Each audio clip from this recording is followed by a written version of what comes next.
Excellent.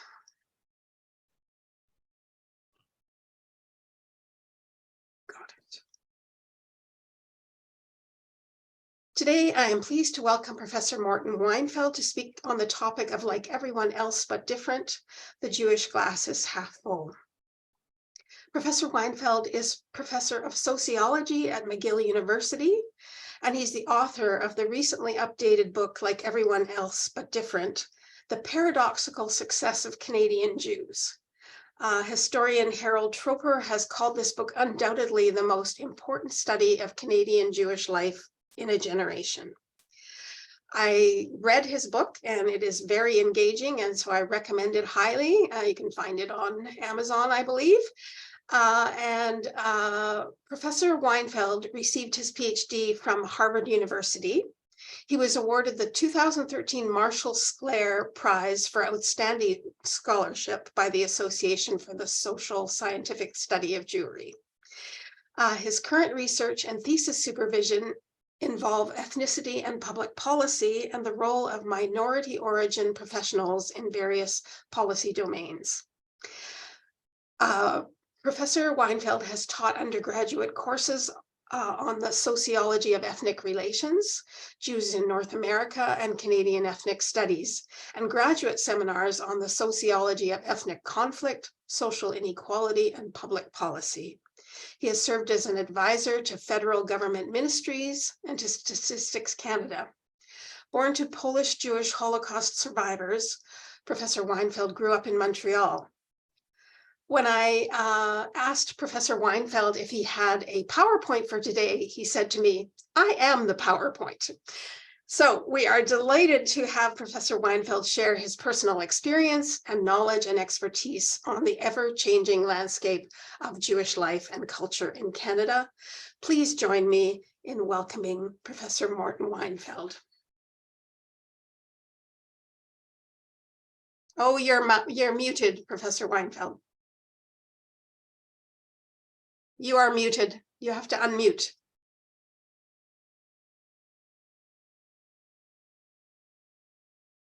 No, you're still muted. You'll need to unmute.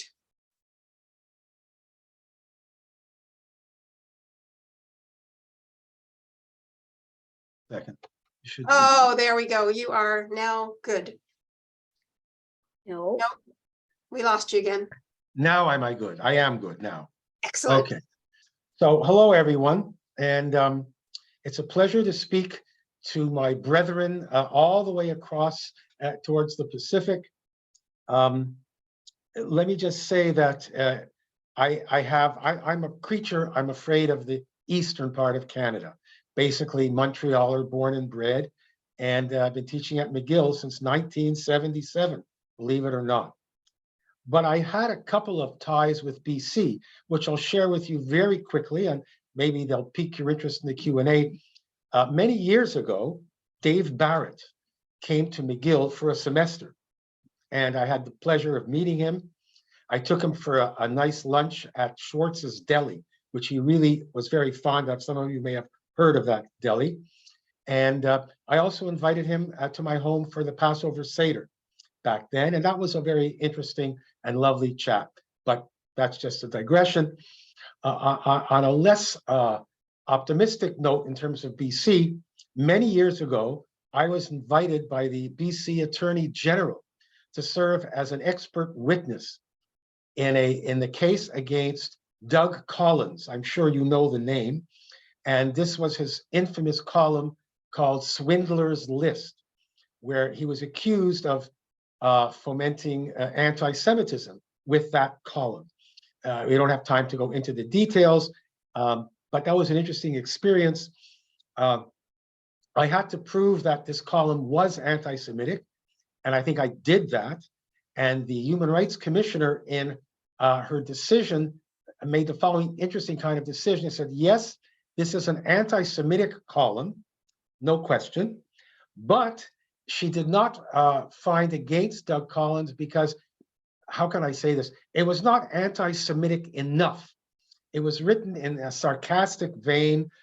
He was a clever writer, and making fun of this film but he didn't sort of say, let's kill the Jews, and therefore it wasn't anti-Semitic enough. Later on, it was retried, and they did find against him. So let me now get to the topic at hand.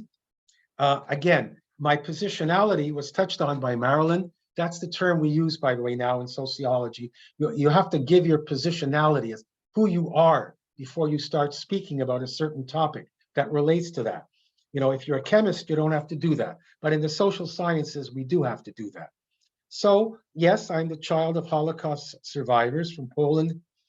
Since 1977, I have taught a course at McGill called the Sociology of North American Jewry. I've taught more than 4,000 students over the years in that course. Many of them, by the way, from British Columbia, Jewish and non-Jewish. And that course really formed the basis of my book that Marilyn described. And so in my book, I must say, I used the Jews as a case study of the challenges of identity and culture and acceptance, sort of the multicultural position of Canada. And that's the focus of this book. And, I think that's all I'll say about my positionality. I should mention that I have belonged to a Reconstructionist synagogue for decades. And I tend to be liberal on things like Israel. I've been a member of Canadian Friends of Peace now for a long time. And I just mentioned that in case some of you might think that might sort of predispose me to one view or another on some of these issues that we'll be talking about. I'm happy to talk about all of that. Let me also say, lastly, that as a social scientist, I have to make a confession. The track record of the social sciences in general, in terms of predicting the future, let's say in the 20th century and after, has been dismal and remains dismal. Now, I could spend the rest of this talk going over the examples of events that social science has failed to predict. This is also true, by the way, in the Jewish world for the sociological study of Jews. I can tell you that the Jewish experience in the 20th century has been completely unpredictable. Jewish scholars did not predict the rise and triumph of Zionism, the state of Israel. They did not predict the Holocaust. They did not predict that Germany would be the source of this major anti-Semitism. They would not have predicted that. They certainly would not have predicted after the post-war period that there would be a revival of orthodoxy in North America. And there has been. And not just the ultra-Orthodox, but even the modern Orthodox. Jewish students wearing yarmulkes, going to school at U of T or McGill or what have you. So I'm doing this as a point of humility in case people think I'll be able to predict the Canadian Jewish future. So what can we say? I'm going to start with the good news. This will be a good news and not so good news presentation, and I'll start with the good news. Now, Canada is a multicultural society, and it offers two objectives to the various minority groups that live here. One is the option to retain and enhance your cultures. Multiculturalism in some sense, the idea that you do not have to lose your culture. The Canadian state will not force you to give up your culture. Not only that, but the Section 27, Canada is committed to helping you promote and enhance your culture. So that's number one. Number two is Canada also will try to offer you maximal participation in Canadian society. So if you want to be a professor at McGill, or you want to run for a cabinet post in any government, or you want to have an exalted position, you're free to do that. Canada will encourage you to do that and will remove the barriers that prevent you from achieving that. Not only for Jews, by the way, but for all minorities. Whether Canada succeeds is a separate issue, but that's the posture of Canada. All right? So here is the good news. Compared to other minority groups in Canada, compared to Jewish communities elsewhere in the world right now, the Canadian Jewish community is doing quite well on both these objectives. In fact, there's a book that came out last year. I'll try to show it here. You may see it, called No Better Home. And it was a book about the Jewish community in Canada. And the focus of that book was that the Jewish community in Canada has created a certain environment which is better than most of the other environments that Jews have experienced in the past, and certainly in Canada recently. And I tend to agree with that. I wrote a chapter in that book where I compared Canadian Jewish life to that in the United States, France, and England. And I concluded that compared to these other groups, Canada is doing well. The Canadian Jewish community is not perfect, but compared to them has been doing very well. Now, question is, why is that? You know, you can say that Canadian Jews are a multicultural group par excellence. In many ways, they are. But there's other things going on. For example, one of the reasons why Jews have done well in various diasporic settings is because they have been at it for such a long time. For at least 2,000 years, since the Roman exile, Jews have had no choice but to learn how to live in a variety of diasporic settings. And as you know, this has been true for well over 95% of the Jewish population on the planet, even more. A small group has remained in Palestine. So, you know, practice makes perfect. And Jews have had this practice, and it has not all been miserable. I just want to be on the record to say that. You know, some people think that diasporic Jewish life has been miserable. And in fact, we have to take a more nuanced view. Other Canadian minority groups, very large Canadian minority groups, have not had anything like this 2,000-year history. Not the Ukrainian group, not the Chinese group. There are many other large Canadian minority groups. They have not had to endure this. Now, some more good news. And by the way, if the Q&A, if you want, I can try to give you an example of some of the measures that we use to say that Jewish life in Canada compares well with those other options in terms of the diaspora. Here's another bit of evidence. The Canadian Jewish population is actually growing. Now, this is unusual. I assure you that in Europe, as a general rule, this is not the case. The German Jewish population had been growing for a while, but that's stabilized. The latest estimates we have, based on the 2021 census, is that the Canadian Jewish population, we figure, is somewhere between 393,000 and 404,000.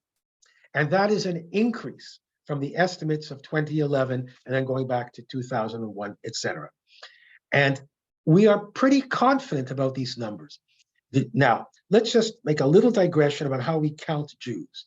All right. Again, I'm giving you telescoped examples of all the lectures that I give in my class.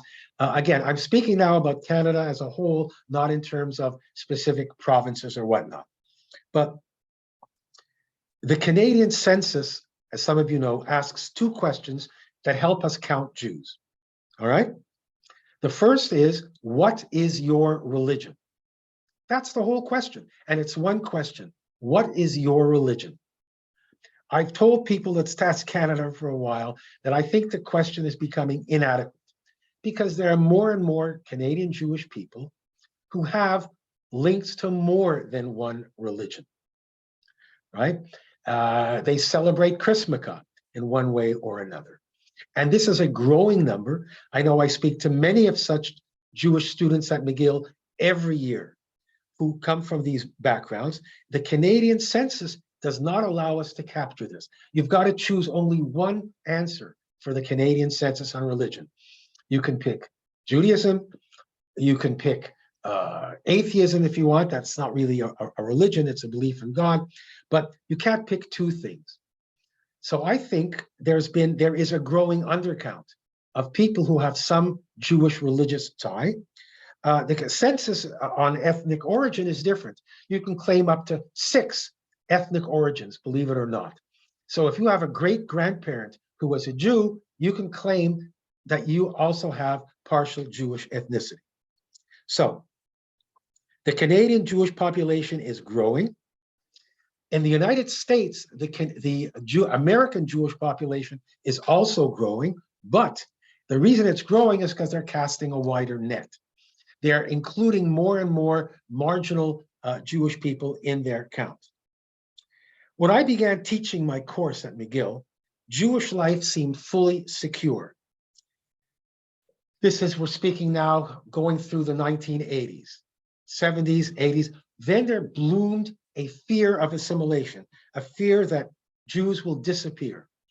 Some of you may remember the Look magazine infamous article that had the famous title. This was Look magazine in 1964, The Vanishing American Jew. Big title on Look magazine. That was because some numbers came out with regard to intermarriage, and this was their panicked response. And as I tell my students, many years later, over 50 years later, it is Look magazine that has vanished, but the Jews are still around and growing.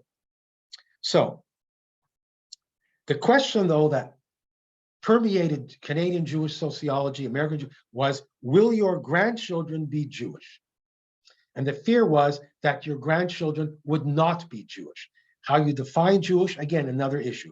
But this was the fear, and I recall attending many meetings of Jewish communal organizations that tried to see, is there anything they could do to avoid this disappearance?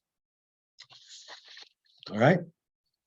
So in my book, the one that Marilyn referred to, and which I first published maybe 18, 19 years ago, I can tell you there are 10 chapters, only one chapter dealt with anti-Semitism. If this book would have been written 70 or 80 years ago, I can assure you that 80% of the book would have been dealing with anti-Semitism. So at the time, it was felt there are many more other issues that Jews have to deal with. However, over the past 2 decades, the fears of assimilation have become muted. The fears of so-called mixed marriage have become abated. There's been an increase not only of intermarriage, but also of negotiation within these marriages of how to live a different kind of Jewish life, right? So my particular, now to be very specific, you can look at the tremendous pluralism of Canadian Jewish life, and it's a tremendous pluralism. You can look at it as a problem because the various Jewish groups are squabbling one with another, and they fight with one another. The Orthodox and the non-Orthodox.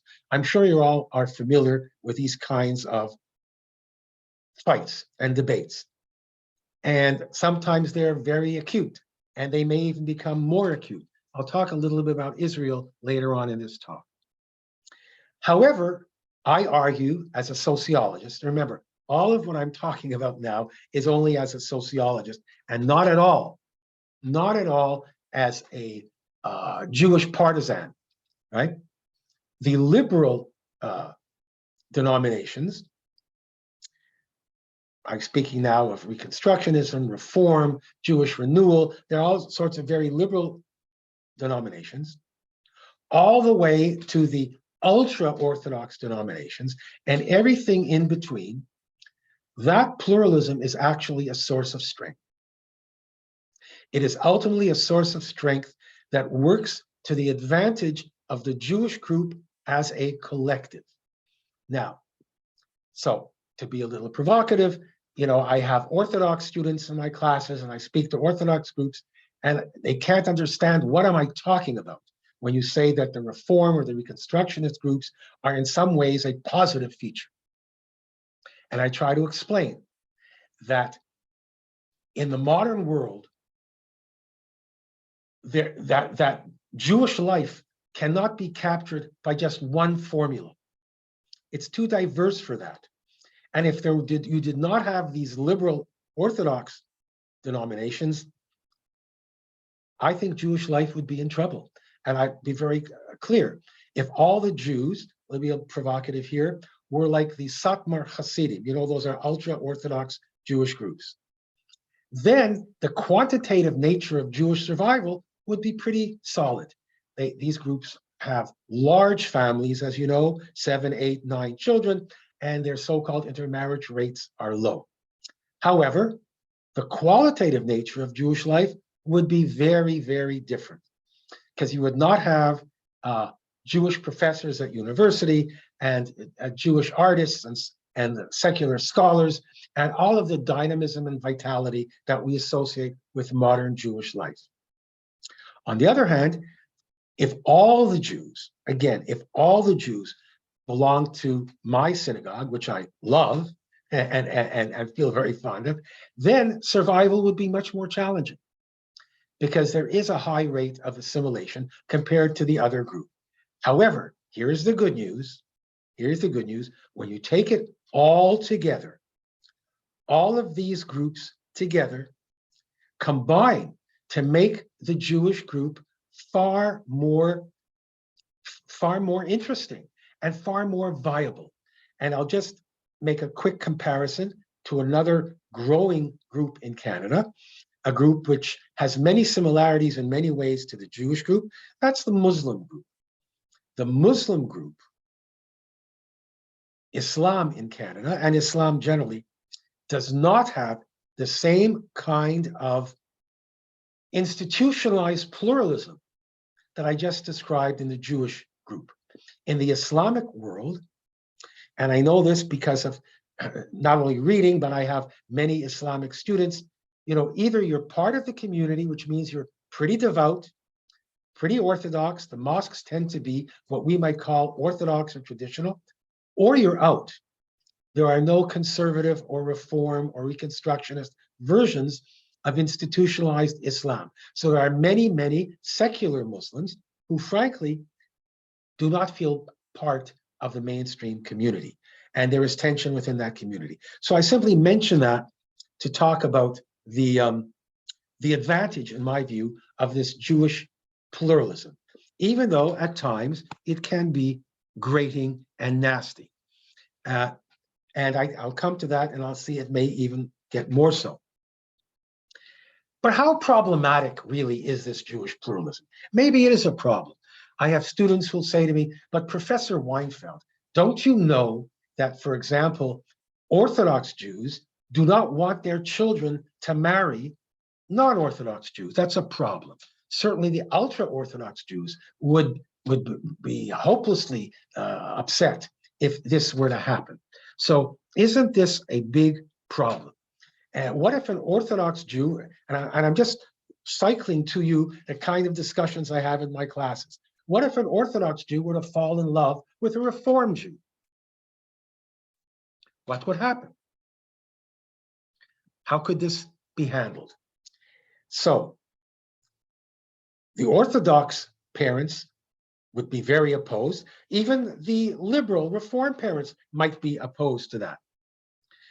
This may remind some of you of that movie, Guess Who's Coming to Dinner, which some of you will recall about now. So what can happen if that should happen? So number one, this is very rare. The Jewish community, for better or for worse, has a high degree of voluntary self-segregation. What does that mean? It means that different subgroups of Jews tend to hang out with Jews who are like them. That's who they socialize with. That's where they go to synagogue with. That's the summer camps they send their kids to. That's their social circle, for better or for worse. That's true for the Orthodox. That's true for the non-Orthodox. So that means that the real amounts of friction are more often found in Jewish newspapers than in day-to-day life by Jews. Now, what about if an Orthodox and Reform Jew do fall in love? We can discuss this in the Q&A if you want. Basically, that's life. Several things can happen. The Orthodox Jewish person can become more like the Reform Jewish person can become more like the Orthodox. One set of parents may move a little bit, another set of parents may move another bit. Both sets of parents may move if grandchildren come. There are all sorts of possibilities in this rare occurrence, but it is ultimately not a tragedy. It's not a quantitative tragedy, but it's probably not even a numerical tragedy. This couple will get married and they will proceed to negotiate the kind of Jewish life they want for their children. We can certainly discuss that later on in the Q&A. But what I've tried to do is point out a variety of indicators that tells me, and I think it tells others, that those doom and gloom predictions for Jewish disappearance, certainly in the United States, certainly in Canada, have been excessive. Mark Twain said it best, the reports of their death have been greatly exaggerated. They are greatly exaggerated. In Canada, the Jewish group is growing, and it is a diverse Jewish group. But we can certainly discuss in the Q&A what are the risks or what are the advantages of that diversity. I've tried to make the sociological case that all of these various groups make a contribution to the organic whole, which we can call Jewish life. So if some groups want to devote themselves to the study of the Talmud, and others want to devote themselves to reading, Saul Bellow and Leonard Cohen and what have you, and everything in between, that is all part of the organic whole, and it's a vibrant organic whole that we call modern Jewish life. But I am certainly ready to be challenged. And again, as I've said, many in the Orthodox and the non-Orthodox world think that when liberal Jewish synagogues like mine and others have to decide what role should non-Jews play in the service, for those people, this is incomprehensible. All right? But at the same time, for many liberal Jews, the fact that you have ultra-Orthodox schools where students are not taught today the basics of a modern education, this is also incomprehensible. Where women are second class, where LGBTQ students suffer a great deal, this is also incomprehensible. So you have this dynamic, this churn. But now I'm going to turn, if I can, to the darker side. What can be called a revival of anti-Semitism. Now, I use the term revival. There's an old Jewish joke that says, how do you define an anti-Semite? An anti-Semite is someone who hates Jews more than is really necessary. What that joke suggests is that anti-Semitism is always there. It may be there as a low level, and it may rise and fall. But it's clear that over the past decades, it has been rearing its head. Now, if you read the Jewish press, if you read all sorts of the Jewish press in Canada, the United States, from Israel, we've been drowning in examples of this revival of anti-Semitism. Some of you have read about, in Ohio, there's a homeschooling association which is based on neo-Nazi principles, where over 3,000 families are teaching their children according to neo-Nazi principles, right? If someone would have said to anybody that a former president of the United States would dine with people like Fuentes and Kanye West, open anti-Semites and Holocaust deniers, even that would have been incomprehensible, but it happened. We all know it's happened. And again, I can go through these examples. I'm assuming I don't have to do that. Jews will not replace us. You all saw the march, I presume. There was an Abacus poll taken in Canada in 2022. Abacus is a legitimate polling company, which found that large minorities of Canadians believed in the Great Replacement theory. Now, some of you have heard of that theory. It's common in anti-Semitic circles that there is a group of people, and guess who that group is, my friends, that is trying to replace the white Christian majority with other groups, like Jews and non-whites.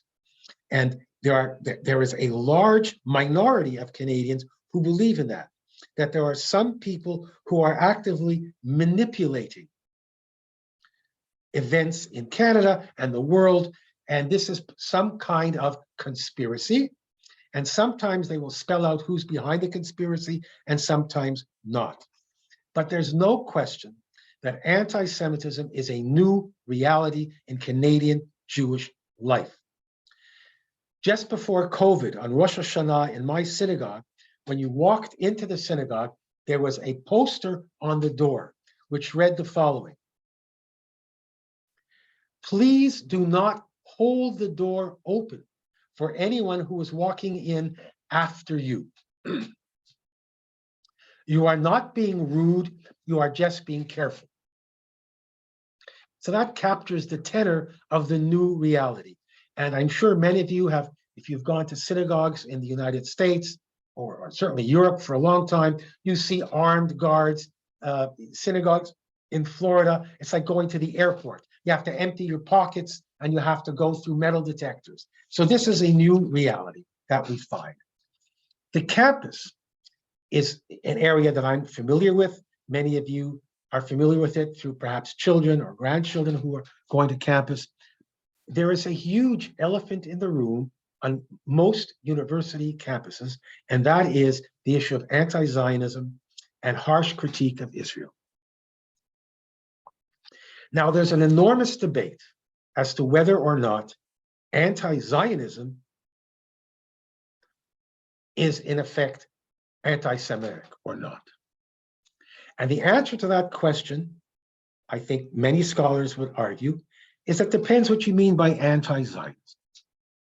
If you mean by anti-Zionism a harsh critique of Israeli policy or Israel's behaviors in one way or another, or all the West Bank settlements, for example, I would say that that is not anti-Semitic, and that's my own view. That's my own view.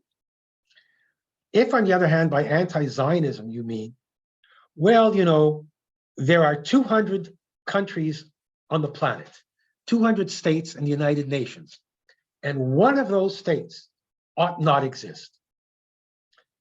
It was a mistake that it was founded, a mistake that it continues to be founded, and we ought to somehow get rid of this particular state at this particular time, and that state is the state of Israel, the Jewish state of Israel. Then I think we are either anti-Semitic, or as we say in the literature, anti-Semitic adjacent. Now, let me tell you something which is for better or for worse, good news or bad news. Ultimately, in Canada, it doesn't really matter what I think about this question. If these questions come up in various locations like universities or newspapers or the CBC or God knows where, they may wind up in court. And these decisions, believe it or not, will be made by the Canadian judicial system. It is the courts that will ultimately have to decide whether something is or is not anti-Semitic. Canada has laws against anti-Semitism. Every Western European country has these laws. The United States has a different regime. It is more clearly a regime of free speech. Okay? So, in the United States, if the New York Times decides to publish an editorial saying the Holocaust was a myth and never happened, you could argue that that is protected speech. That is a view of the New York Times. The good news is, ladies and gentlemen, the New York Times is not about to publish that kind of thing. I gave the example before in Canada of Doug Collins. Chances are that same column in the United States would have been found actionable and he would have been found guilty for promoting anti-Semitism. So there are data that exist that do find a link between so-called anti-Zionism and so-called anti-Semitism.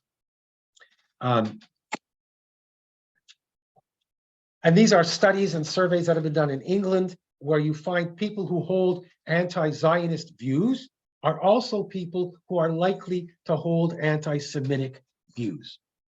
Not 100%, the ratio is not maximal, but there is a strong correlation. All right.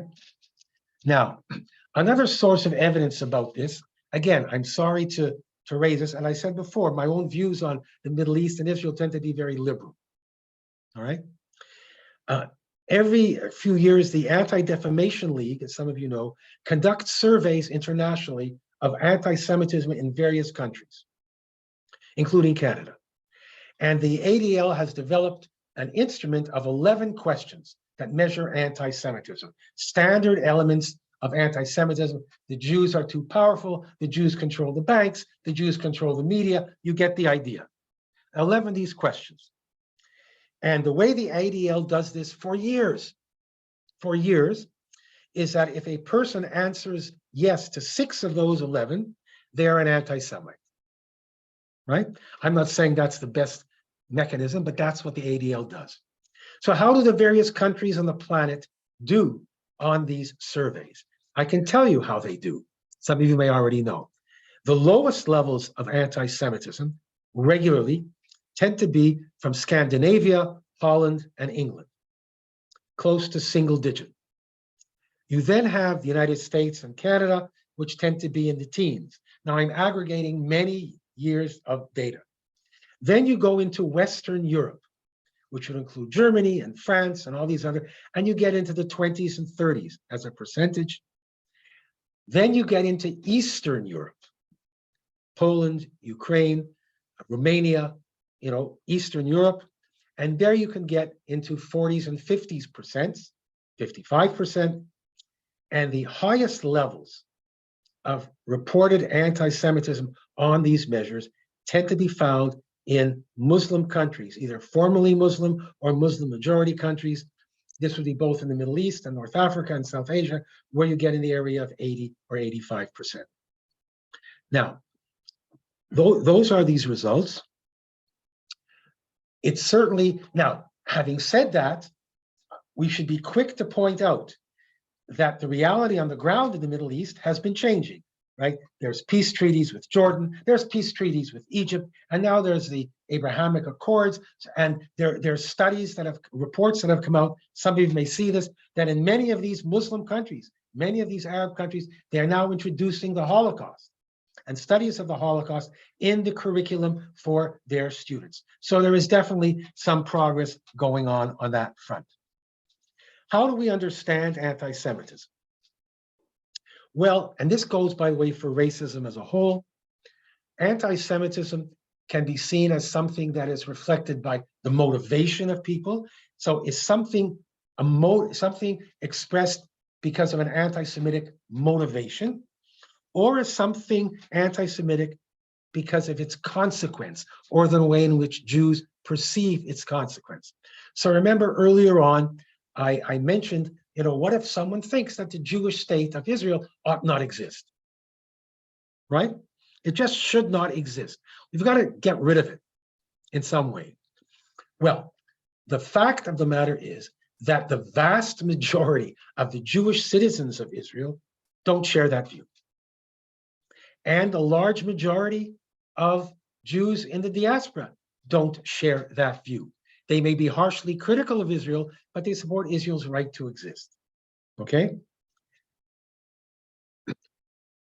In the literature on prejudice and discrimination, whether we're talking about, Islamophobia or racism or opposition to indigeneity, opposition to LGBT groups, or opposition to feminist positions or women, the posture now, and this is new, wasn't like this 30 or 40 years ago, is if a minority group expresses the view that says, you know what, your policy is going to hurt us. We feel that this policy is going to hurt us. We feel that if you say gay marriage is illegal, this will hurt us. We feel hurt by that, and we find that offensive. If you say, we don't want immigration from non-European countries, we minorities will feel hurt by that. What happens now in Canada, and I think it's a good thing, is that authorities tend to defer to the sensibilities of minorities. We find this view upsetting. We have a problem with this view. We are upset by this view. Now, don't get me wrong. That doesn't mean that in a liberal state where you have free speech, no one can express that sort of view, right?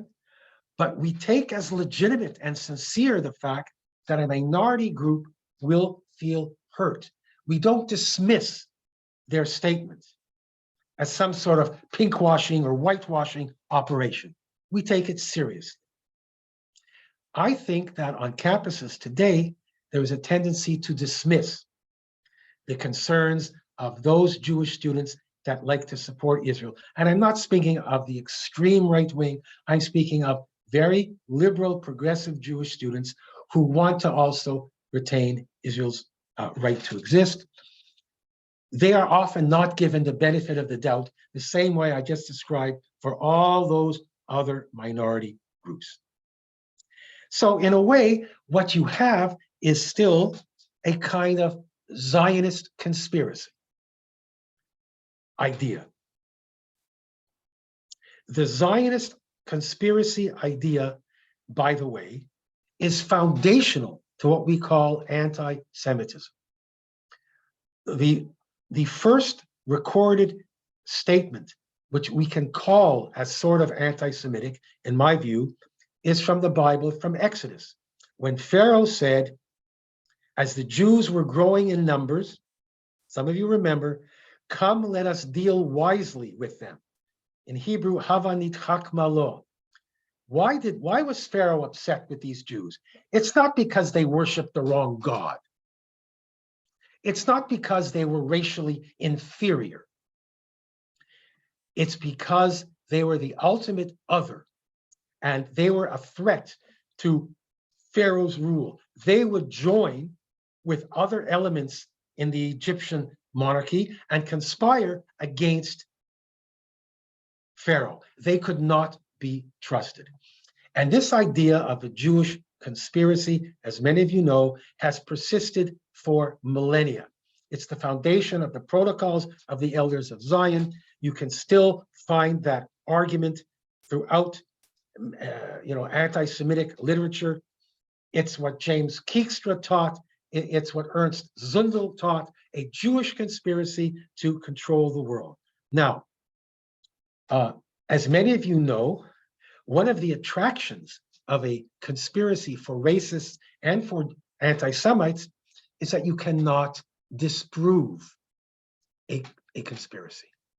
You cannot disprove it. In Hitler's Mein Kampf, he wrote about how the liberal German press, attacked him, and he was, Hitler said there's a Jewish conspiracy, quoting the protocols, and these liberal German newspapers said, no, there's not. There's no evidence, right? The New York Times of the day. So the Hitler response to that was, aha, you see, they're part of the conspiracy too. So you can never disprove a conspiracy, because every time you try to do that, the conspiracy is just getting larger and larger. So I think that we may be in for a rocky period with regard to anti-Semitism and its links with Israel, Israeli policy, and Zionism, in part because of the new Israeli government. But I want to be very clear. The seeds of all of that predate the current government. Don't be fooled. They predate by a long shot the current government. Now, what's also new, and again, this may be an inflection point in Jewish life, or a new such point, is that these debates on Israel are not just between Jewish and non-Jewish groups, or between pro-Israel and anti-Israel groups. But they are found, as most of you know, within the Jewish community. Within the Jewish community. There are many synagogues that are reluctant to discuss Israel, discuss all of these issues, because they have fears of polarizing their members. And this may be true of this synagogue as well. I certainly can say that in my synagogue, we have had these debates and these concerns as well. All right.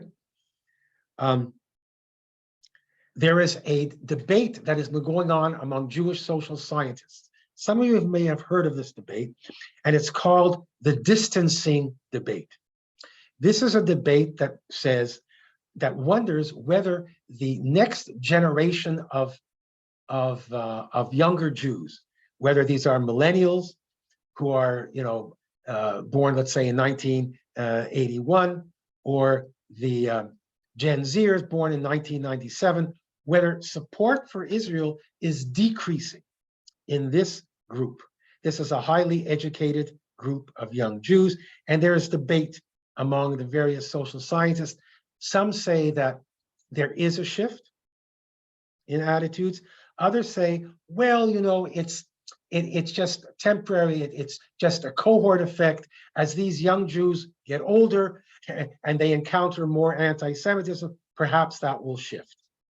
I don't know the answer to that question. Remember, I began by saying Jewish predictions it's a very risky business. So I don't know the answer to that question. But I think we have to realize that the Jewish agenda has shifted. It is shifting now. And I think, anti-Semitism is emerging as an important new concern, both for the world of social science and the world of Jewish communal leadership. The Jewish positionality in the world of minorities is changing. There's a debate in the literature, some of you have heard, have the Jews become white? Are the Jews white? Does that mean, are the Jews allies? Can they be allies of all the other racialized and other minorities in Canada? Jews have long been allies. Jews like to think that they're allies, but are they welcomed? Are they seen as allies? So there are many dimensions to all of this. I don't want to be too apocalyptic, but we can't ignore certain unpleasant realities of history. So I'll end on this very unpleasant note. I'm sorry. But those of you who know your history of pre-war Germany and pre-World War II Germany will know that the Jews of Germany loved Germany. There was a deep and abiding love for Germany, for Kultur. The Jews in Weimar were prominent in all fields. There was also a vibrant, progressive, and even Orthodox Jewish life in Weimar, Germany. It was wonderful until it was not. And then it stopped. So the Jewish future is hard to predict. I don't think anything apocalyptic like that at all will happen. But there are some Jews who wonder whether there is an inflection point that is emerging. I tend to be an optimist, by the way. Again, there's no scientific validity to that. My own view is that the Jewish people have endured a lot worse than the present moment. And I can go into that, but that's my own view. So as I say, the glass is half full. Things are looking up on the content side in terms of identity and culture and assimilation. But I think there is a real challenge now in the world of anti-Semitism. So on that very ambivalent note, I think I will stop. I think my 50 minutes are up, and I will welcome any Q&A. But remember, you're not allowed to disagree with anything that I've happened to say, because that will be very upsetting to me. I'm glad Marilyn is laughing.